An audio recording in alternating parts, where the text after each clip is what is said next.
Hi, everyone. Brooke Reilly sitting here with Matt Forcino as he runs for Chief Justice of Student Government Association. Matt, thanks for joining me. Of course. Thank you for having me, Brooke. So, Matt, why did you decide to run for Chief Justice this year? So it's been a position that I've been looking towards for a while now. I've been on the Judicial Ethics Board for 2 years since its beginning.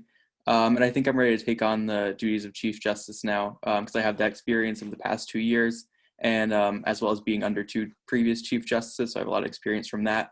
And I love SGA as an organization. I love what it does for the student body at Quinnipiac. And while others in student government can best suit the student body by completing initiatives, I think my skill set is very set for taking on the position of Chief Justice. And you said you've been on SGA for the past couple of years. Can you talk about what you've done throughout your time on SGA and what you've learned that makes you prepared for this role? So both of my 2 years on SGA have been on the Judicial Ethics Board as a general member. And we've done all sorts of stuff from constitutional interpretations to other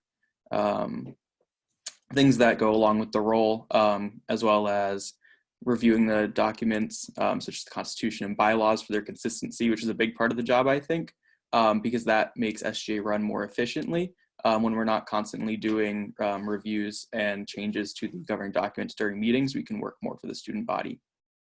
And if elected Chief Justice, you might have to resolve any conflict between Student Government Association members and beyond. What kind of strategies would you use to do that? So I'd use my past 2 years of experience. We have a good set procedure now to do that.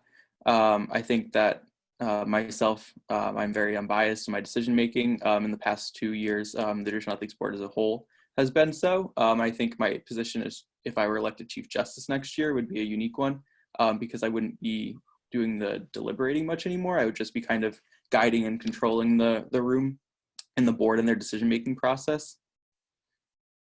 And given the current situation, obviously everybody's home, classes are online, everything's going virtual. What are your plans to begin your role virtually? And if this happens to continue into the fall, how will you work to be Chief Justice if elected? If elected, I plan to keep constant contact with SGA advisors such as Aaron Priestley and Matt Kurz, as well as the newly elected e-board. Keep constant contact with that. If this does go into the fall, I would like to host some kind of constitutional convention review to keep doing that. I think it's important to do at the start of the year. So whether we're remote or in person, I don't think that should change. And what's your biggest goal in this role?